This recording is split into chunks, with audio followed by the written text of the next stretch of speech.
अस्सलाम वालेकुम जी। आगाज़ करते हैं हम IFRS 2 के अपने इस थर्ड लेक्चर का। इस लेक्चर में हम क्या देख रहे होंगे? हम इंट्रिंसिक वैल्यू मेथड देखेंगे और हम देखेंगे कि ये किन हालात में लगाया जाता है। ये ख़ास कुछ शेयर बेस्ड पेमेंट्स होती हैं इक्विटी सेटल, जिनके अंदर कुछ खास कंडीशंस पूरी हो रही होती हैं, उस केस में लगाया जाता है। देखेंगे कब लगाया जाता है और ये क्या होता है।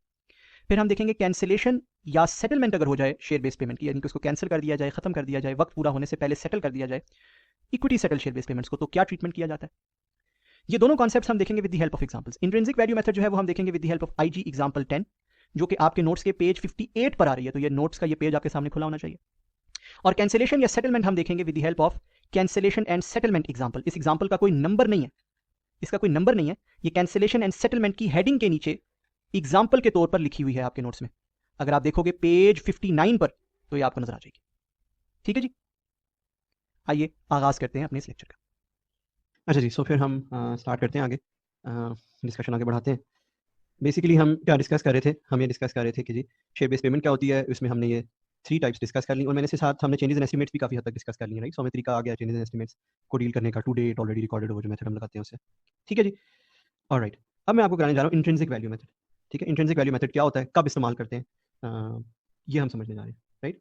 इंट्रिंसिक वैल्यू मेथड को समझने के लिए आपके पास एग्जाम्पल है IG एग्जाम्पल 10 आपके नोट्स में, वो देखेंगे प्लीज आप लोग जरा। IG एग्जाम्पल 10 आपके नोट्स में, वो देखें प्लीज सब।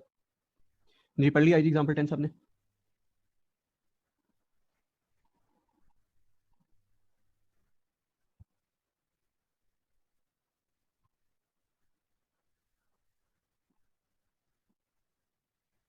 गुड।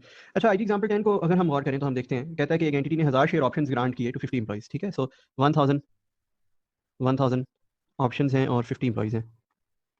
ठीक है, आगे क्या कहता है? कहता है जी the share options will vest after 3 years. अच्छा, 3 इयर्स आप कौन सी कंडीशन हो गई है आपको बताइए। अच्छा जी, कहता है the exercise price and the option, however the options have a life of 10 years. तो ऑप्शंस की लाइफ कितनी है? ये पहली दफा हमने बात देखी है। लाइफ ऑफ ऑप्शंस कितनी है? 10 years. Life of options 10 years से मुराद क्या होती है? मैंने आपको पहले पढ़ाए थे अमेरिकन, बर्मुदन और यूरोपियन ऑप्शंस, याद है? So life of option 10 year से मुराद होती है कि ये 10 साल तक एक्सरसाइज किए जा सकते हैं। ठीक है, सो टोटल लाइफ जो है वो 10 साल है। ठीक है, 10वें साल के एंड तक एक्सरसाइज किए जा सकते हैं। ठीक है, ये बुनियादी तौर पे से मुराद है। कहता है at the date of grant the fair value of share options can not be estimated reliably. तो कह रहा है जी FVGD नहीं पता, FVGD नहीं पता जी। अच्छा, FVGD नहीं पता तो फिर हम वर्किंग किस पे करेंगे, हम फिर एक्सपेंस कैसे निकालेंगे? ये तो मुश्किल हो जाएगा। क्या आगे क्या कहता है? At the end of year 1 it's estimated that a total of 20% employees will leave. After year 2 it's estimated that 14% employees will leave. However after year 3 only a total of 7 employees have left. ठीक है, सो ये employees जो छोड़ के जाएंगे, जो service condition पूरी नहीं करेंगे, उनका डेटा दिया है। Calculate the amounts to be recognised from years 1 to 10। अच्छा, हमने आज तक तो ईयर 1 to 10 कभी भी रिकॉर्ड नहीं की ना, जिसे हमने तो ईयर 1 to 3 रिकॉर्ड करते हैं सिर्फ। 1 to 10 तो हमने कभी भी रिकॉर्ड नहीं की, लेकिन यहाँ लिखा है 1 to 10 में देखें if the following information is relevant, और वो सारी इन्फॉर्मेशन दी हुई है। नीचे जो 2 पीसेस ऑफ इन्फॉर्मेशन आपको दी हुई है, वो एक दी हुई है शेयर प्राइस, क्या दी हुई है? Share price. और दूसरी दी हुई है कि ऑप्शंस कितने एक्सरसाइज हो गए, ऑप्शंस एक्सरसाइज्ड। ठीक, बेहंगम सवाल है, ऑल द स्टैंडर्ड की अपनी एग्जांपल है। सो बेहंगम से आपको समझ नहीं आ रही होगी अभी तक आपने क्या करना है। ठीक, सबसे पहले लेफ्ट साइड पे जो मैंने एक चार्ट बनाया है, इसको जरा देखें। चार्ट क्या कहता है कि अगर हो equity settled share based payment, आपको पता है शेयर बेस्ड पेमेंट्स 2 टाइप्स की होती हैं, है ना। एक और टाइप भी हो सकती थी, बट इक्विटी सेटल्ड हो विद एम्प्लॉइज, आपको अगेन पता है ये भी 2 टाइप्स की हो सकती हैं, है ना, विद एम्प्लॉइज विद अदर्स, लेकिन हो विद एम्प्लॉइज। दिए जा रहे हो शेयर ऑप्शंस, अगेन आपको पता है शेयर ऑप्शंस भी दिए जा सकते हैं, शेयर्स भी दिए जा सकते हैं। ठीक है, एंड FVGD मालूम ना हो, नॉट मेजरेबल, नॉट अवेलेबल, तो स्टैंडर्ड कहता है आप एक खास मेथड लगाते हैं टू कैलकुलेट एक्सपेंस, और उस मेथड को कहते हैं इंट्रिंसिक वैल्यू मेथड। क्या ये 4 कंडीशंस याद रहेंगी कि इंट्रिंसिक वैल्यू मेथड कब लगता है? एम ही उठा के इंट्रिंसिक वैल्यू मेथड नहीं लगा देना सवाल में, ये 4 कंडीशंस पूरी हों तो फिर इंट्रिंसिक वैल्यू मेथड लगता है। क्लियर है?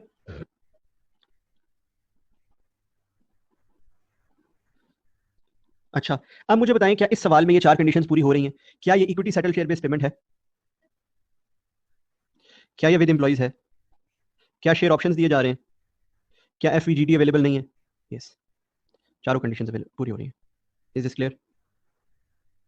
अच्छा, फिर क्वेश्चन ये होगा, फिर बात ये होगी कि भाई इंट्रिंसिक वैल्यू मेथड है किस बला का नाम, इंट्रिंसिक वैल्यू मेथड होता क्या है? ठीक है, आइए इस सवाल की मदद से हम समझते हैं इंट्रिंसिक वैल्यू मेथड कैसे अप्लाई करते हैं। मैं ईयर्स 1 2 3 बना रहा हूं, लेकिन साथ लिख रहा हूं 4 5 6 7 8 9 10। अब आपके जहन में ये होगा कि यार ये यहां से नीचे ईयर्स का क्या काम है, थोड़ी देर में बताऊंगा मैं, डोंट वरी।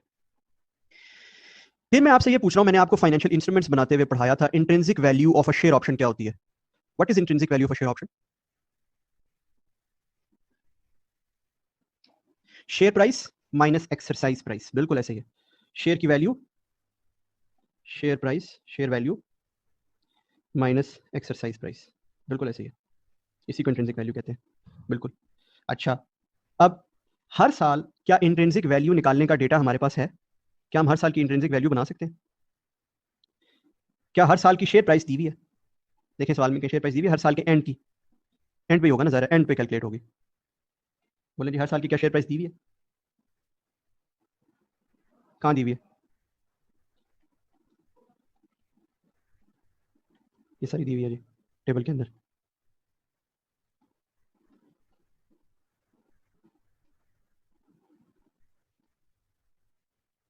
अगर मैंने इंट्रिंसिक वैल्यू बनानी हो तो मैं इसमें से एक्सरसाइज प्राइस माइनस कर दूं।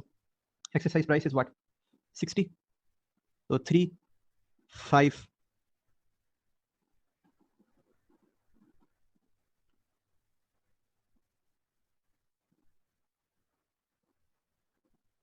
ठीक हो गया जी, समझ आ गई इंट्रिंसिक वैल्यू क्या है हर साल की?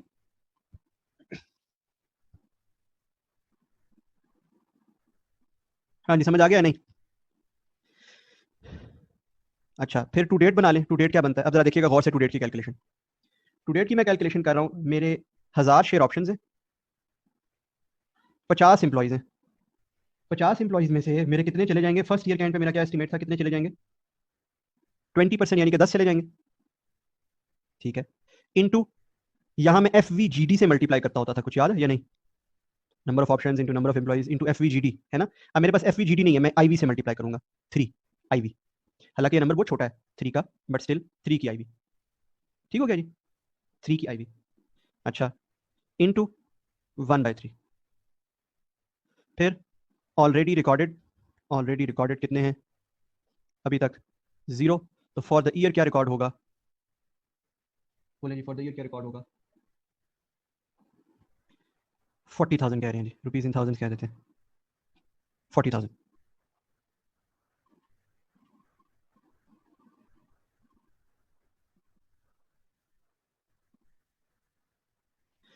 हाँ जी, क्लियर है? अगले साल चलते हैं। 1000 इंटू 50 माइनस, कितने परसेंट एक्सपेक्टेशन है अगले साल की? 14%। तो 14% ऑफ 50 7, 7 इंटू 5 इंटू 2/3। 5 क्या है? 5 कहाँ से आ रहा है जी? 5 क्या है? 5 इज इंट्रिंसिक वैल्यू जो यहाँ पे कैलकुलेट हुई है। ठीक है, माइनस ऑलरेडी रिकॉर्डेड इज 40, तो क्या बनता है? 103।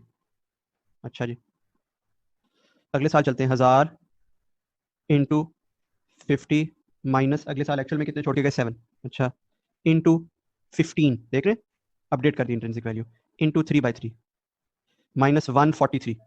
पिछले साल के एंड तक जो रिकॉर्ड हुआ है 140 और 103 का सम कितना बनता है? 502। अच्छा, अब अगर कोई नॉर्मल सवाल हो तो वो यहीं पे खत्म हो जाता है, क्या ख्याल है? 3 साल पूरे हो गए, ऑप्शंस वेस्ट हो गए, बात खत्म हो गई। बोले ऐसे ही है ना? अगर कोई नॉर्मल सवाल हो तो वो यहाँ पे खत्म हो जाता है। यहां तक किसी का कोई क्वेश्चन जी?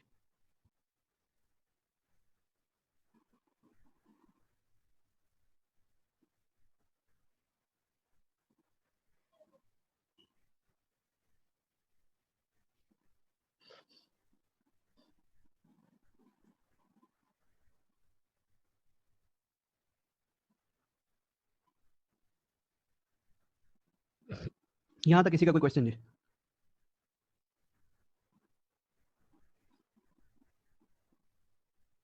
अब देखिए जरा, इसके बाद मैं क्या करूंगा, ठीक है?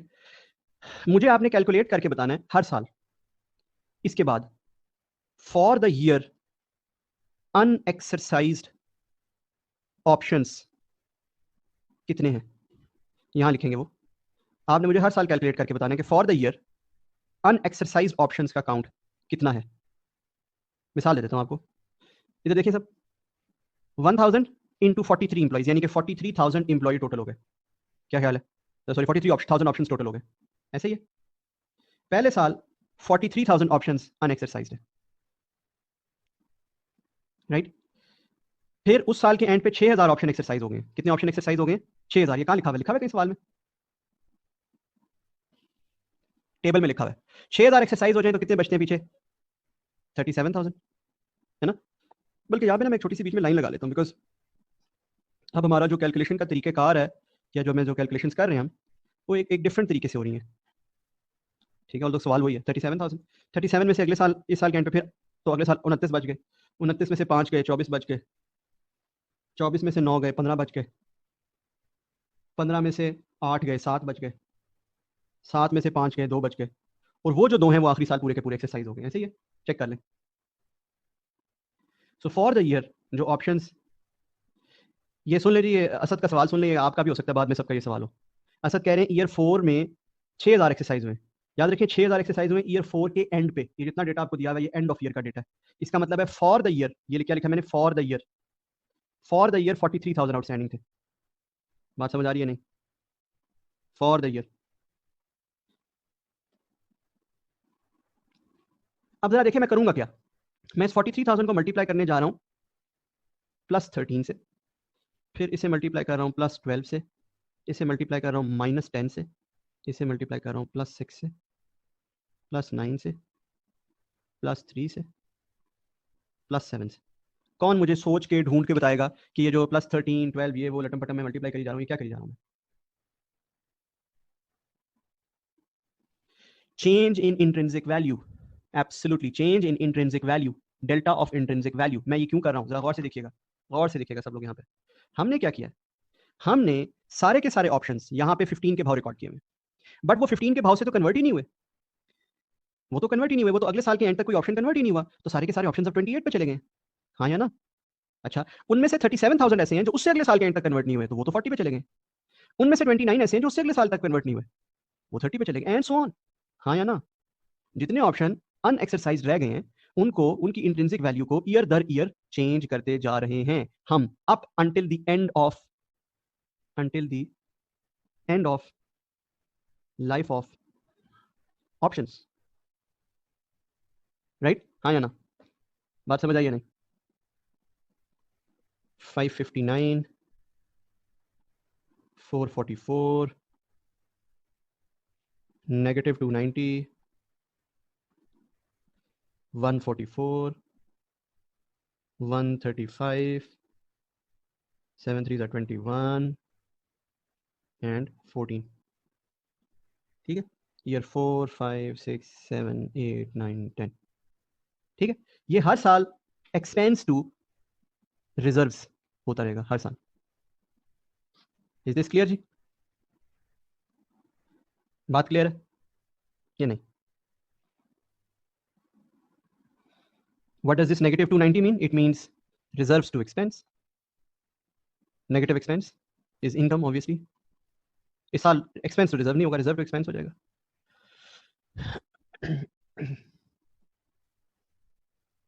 अच्छा, अब आपको एक इंटरेस्टिंग बात बताता हूँ, एक इंटरेस्टिंग बात बताता हूँ।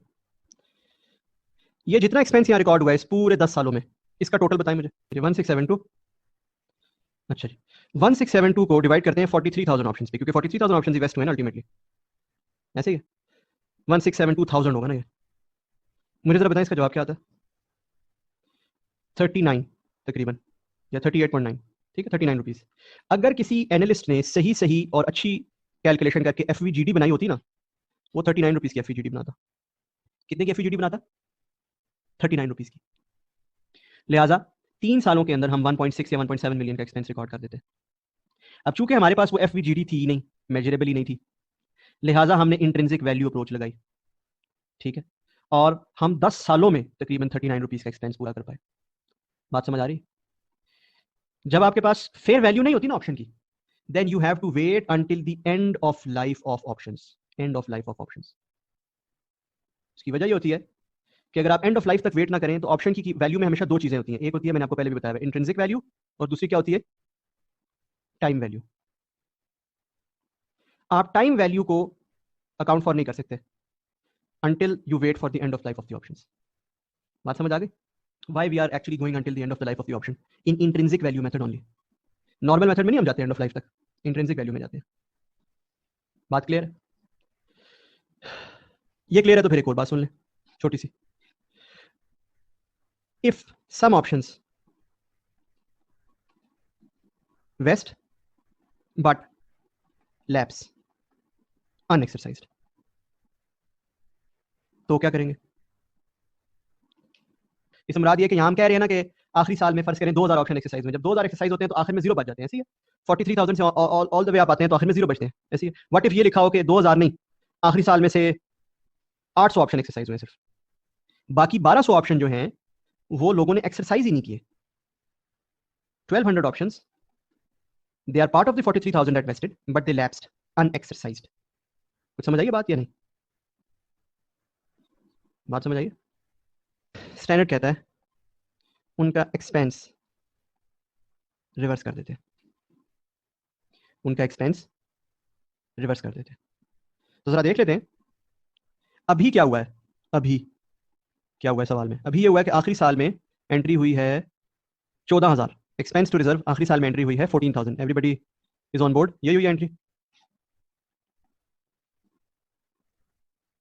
है ना?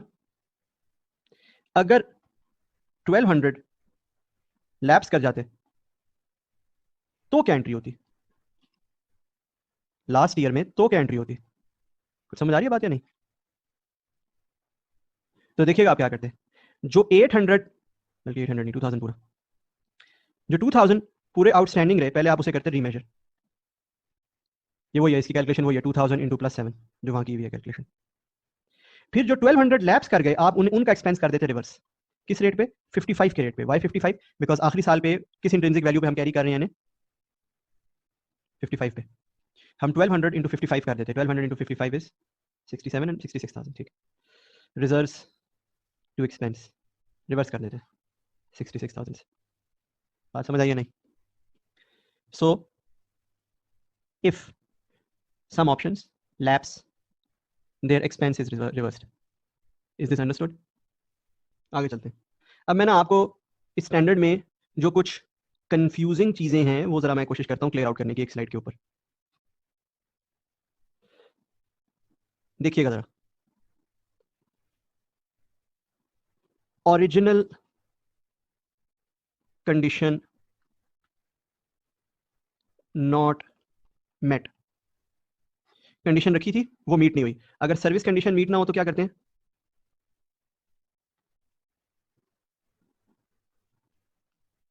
बोले एक्सपेंस रिकॉर्ड नहीं करते ना। परफॉर्मेंस मीट ना हो तो क्या करते हैं?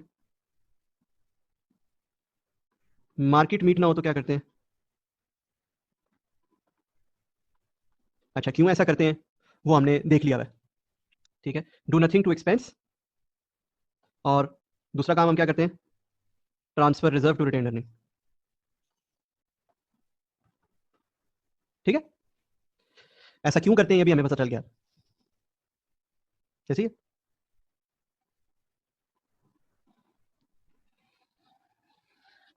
ओके। अब एक और बात देखते हैं।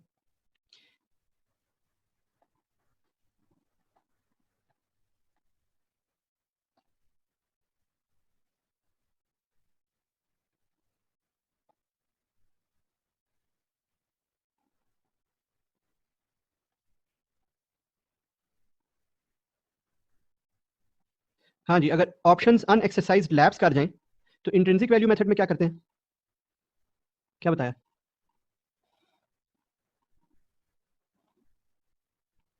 एक्सपेंस रिवर्स करते हैं। और अगर कोई ऑप्शन अनयूटिलाइज्ड लैप्स कर जाएं एफवीजीडी मेथड में, आज तक कभी देखा हमने ऐसा? नहीं देखा ना। उसकी वजह यह है कि स्टैंडर्ड ने कहा है आपने एक्सपेंस रिवर्स करना ही नहीं है। स्टैंडर्ड ने कहा है अगर कोई ऑप्शंस अनयूटिलाइज्ड या अनएक्सरसाइज्ड लैप्स कर जाते हैं तो डू नथिंग टू एक्सपेंस। तो फिर क्या करें? वो रिजर्व्स का क्या करें? वो रिजर्व्स रिडंडेंट होंगे।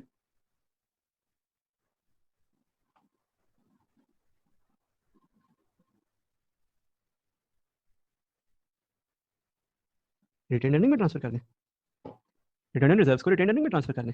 ये कंफ्यूजन देख रहे हैं स्टैंडर्ड में? आगे चलेंगे। ओके, सो हमने इंट्रिंसिक वैल्यू मेथड भी कर लिया। अब हम देखने जा रहे हैं कैंसिलेशन स्लैश सेटलमेंट। आपके नोट्स में एग्जांपल है कैंसिलेशन स्लैश सेटलमेंट की। एग्जांपल बताता हूँ मैं आपको, वो खोल लीजिए, वहां से हमें समझ आ जाएगी। ये पढ़ें जरा। हाँ जी, पढ़ लिया सबने?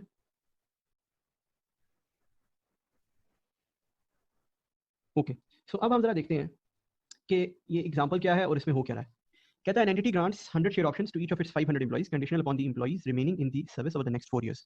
10% of the employees are expected to leave before the completion of the vesting period. Fair value of a share option is rupees 20. At the start of year 2, the entity cancelled the share-based payment and negotiated a one-time payment with the labor union to settle the matter. समझ आ रही है? इसका मतलब ये है कि दूसरा साल जब स्टार्ट हुआ उन्होंने कहा शेयर बेस्ड पेमेंट नहीं हम तुम्हें दे रहे हो, वो दूसरा थोड़ी मानेंगे, कहेंगे भाई ये क्या बात हुई, ऐसे नहीं दे रहे हो, हम हमारा तो एग्रीमेंट हुआ, हमने तो एक साल मेहनत की हुई है, ठीक है। तो calculate the amounts to be, तो वो क्या कहते हैं, वो कहते हैं कि यार हम तुम्हें एक वन ऑफ पेमेंट दे देते हैं, वन ऑफ कैश देते हैं उसके बदले में, ठीक है। Calculate the amounts to be recognised in each year assuming that fair value of each option at start of year 2 is 25 and the settlement payment is 1.2 million, ठीक है। तो वो क्या है, 25 रुपीज इसकी शेयर ऑप्शन की वैल्यू है और सेटलमेंट पेमेंट 1.2 मिलियन है। Fair value of each option is 25 and settlement payment is 1 and वो डिफरेंट किस्म के सिनेरियोज है, ठीक है। अब हम सबसे पहले तो देखते हैं कि होना यहाँ पे क्या है। मुझे बाकी चीजें तो बात की हैं, मुझे ईयर 1 का सिर्फ बता दें कि टू डेट कितनी रिकॉर्डिंग बनती है, ऑलरेडी रिकॉर्डेड तो 0 होगा, तो ईयर 1 में एक्सपेंस रिकॉर्ड होना कितना चाहिए फॉर द ईयर 1 बता दें सिर्फ जी। सो ईयर 1 में बनता है जी, क्विकली अगर हम देखें तो ईयर 1 में बनता है 100 शेयर ऑप्शंस इनटू 500 एम्प्लॉइज, और एम्प्लॉइज तो 90% खाली रह जाएंगे, 10% तो उड़ जाएंगे, और fair value at grant date 20 and 1/4 already recorded 0, तो ये बन गया 225,000, ठीक है, rupees in thousands, correct. Year 2 में क्या हुआ है, स्टार्ट ऑफ ईयर 2 क्या हुआ है, कौन बताएगा जी, स्टार्ट ऑफ ईयर 2 क्या हुआ है? कैंसिल हो गई है और साथ सेटल भी हो गई है, कैंसिल भी हुई है और सेटल भी हुई है, ठीक है। सेटल से मुराद है कि पैसे भी दिए ऑब्वियसली। अच्छा, स्टैंडर्ड क्या कहता है? अब जो स्टैंडर्ड मैं जो बताने जा रहा हूँ ना, आपको शुरू में वो बात हजम नहीं होगी, शायद मैं जब कंप्लीट बता भी दूं तब भी हजम ना हो और आपको लगे कि यार ये क्या गलत अकाउंटिंग है। अगर आपके जहन में ये आए कि यार ये क्या फजूल और गलत अकाउंटिंग है, तो मेरे ख्याल से आप ठीक कह रहे हो, मेरे ख्याल से आप गलत नहीं कह रहे हो, ठीक है।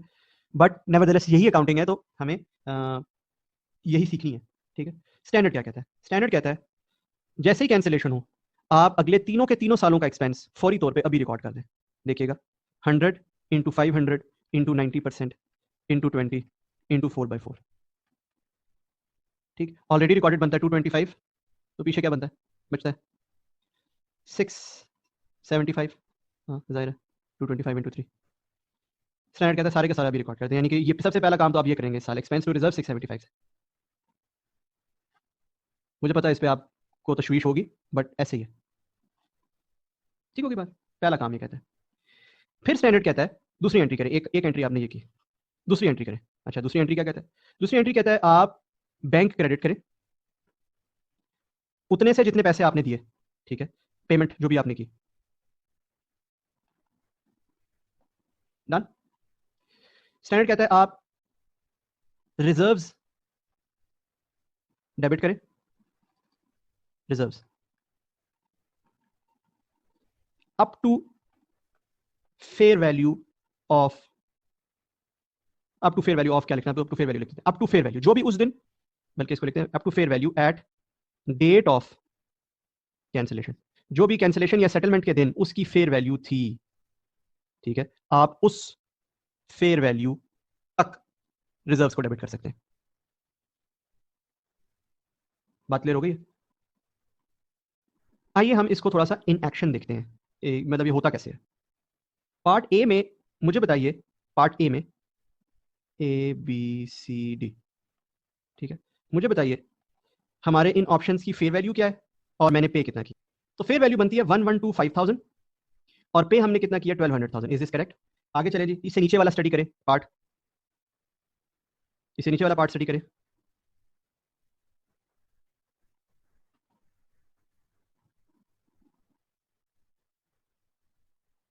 ऐसे ही 1,125 और 1,000 ये बनता है ना। उससे नीचे 675 बनता होगा, 15 रुपए, ठीक है, और पे हमने किया है 8 लाख, देख रहे हैं। एंड फाइनली जी, फाइनली आखिरी में बताएं 675 और पे हमने किया है 6 लाख, है ना। अब मैंने आपसे कहा है कि जितना आपने पे किया उतना आपने बैंक में क्रेडिट कर देना। रिजर्व में आप डेबिट कितना कर सकते हैं? Up to fair value, up to fair value, बात समझ आ रही है? तो मुझे फिर शाबाश एंट्रियां बतानी शुरू करें। ए में क्या एंट्री होगी? रिजर्व में कितना डेबिट कर दूं और बैंक में कितना क्रेडिट कर दूं? बैंक में 1200 क्रेडिट कर दूं, रिजर्व में कितना डेबिट कर सकता हूं बताएं? अप टू फेयर वैल्यू 1,25,000 से ज्यादा, 11,25,000 से ज्यादा नहीं कर सकता। तो बैलेंसिंग कहां जाएगा? स्टैंडर्ड कहता है पीएनएल में। बात समझ आ रही है? पीएनएल में। अच्छा आप जरा गौर से देखिएगा, मेरी सुनिएगा मेरी बात। ये करने से आपके रिजर्व नेगेटिव भी हो सकते हैं। ठीक है, चेक कीजिएगा कैसे। आपके पास 2,25 और 6,75, रिजर्व में टोटल कितना पड़ा हुआ था? 900। आपने 11,25 से उसको डेबिट कर दिया, तो रिजर्व कितने हो गए? -225। आप साथ ही एंट्री करेंगे रिटेन अर्निंग टू रिजर्व्स। जो भी रिजर्व्स का बैलेंस है, जैसे हम पॉजिटिव बैलेंस रिजर्व्स का क्लोज करते हैं, रिडंडेंट हो जाते हैं ना रिजर्व, तो उनका पॉजिटिव बैलेंस हम रिटेन अर्निंग में क्लोज कर देते हैं। इसी तरह जब रिजर्व खत्म होंगे तो उनका नेगेटिव बैलेंस भी तो रिटेन अर्निंग में क्लोज हो सकता है। रिजर्व नेगेटिव भी तो हो सकते हैं ना? क्या ख्याल है? ओसीआर रिजर्व मैंने आपको बताया हुआ नेगेटिव होते हैं, ये रिजर्व भी नेगेटिव हो सकते हैं। साथ ही हम उनका नेगेटिव बैलेंस रिटेन अर्निंग में क्लोज कर देंगे, रिटेन अर्निंग टू रिजर्व 225,000। बात समझ आ गई? पार्ट बी बताएं जी फिर मुझे जल्दी से। पार्ट बी में क्या करना है? रिजर्व कितने से डेबिट करूं और बैंक कितने से क्रेडिट करूं? Reserve to bank. हाँ जी, बैंक कितने से क्रेडिट करूं? 1 मिलियन से, है ना? रिजर्व कितने से डेबिट करूं? 1 मिलियन से। That's it. Up to fair value है ना? क्या ख्याल है? बस जितने से बैंक क्रेडिट हुआ उतने से रिजर्व डेबिट हुआ, दैट्स इट, इतनी सी बात है। क्या ख्याल है? यहाँ पे पीएनएल में कुछ भी डालने की जरूरत नहीं है। अब मुझे बताएं रिजर्व का बैलेंस अब क्या हो गया जी? यहाँ पे रिजर्व का बैलेंस था -225, यहाँ क्या हो गया बैलेंस? -100। तो हम कर देंगे retain earning to reserve, reserve को क्लोज कर देंगे रिटेन अर्निंग में 100। That's it. आगे चलते हैं थर्ड पार्ट में। बताएं जी। 8,06,75 रिजर्व डेबिट, बैंक क्रेडिट कितने कितने से करूँ जी? बताएं जी, हुक्म करें।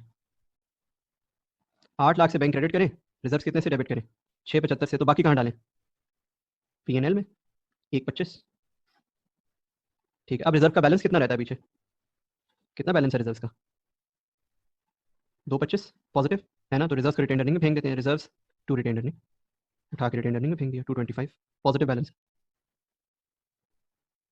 आखिरी scenario, reserve debit, bank credit कितने से? 6 लाख, 6,75, 6 लाख, 6 लाख दोनों अप टू फेयर वैल्यू ना, तो 6,75 तक उसकी फेयर वैल्यू है, हम कर सकते हैं। अब यहाँ पे रिजर्व का बैलेंस कितना बचा हुआ है? 3 लाख पॉजिटिव, तो हम कर देते हैं reserve to retain earnings 3 lakh. Right, ये अकाउंटिंग है कैंसिलेशन और सेटलमेंट की। ठीक है, आज तक ये कॉन्सेप्ट टेस्ट नहीं हुआ हुआ। ये क्या लिखा मैंने, इसको गौर से पढ़े। ये जो मैंने इस एंट्री का खांचा बनाया था ना यहाँ पे,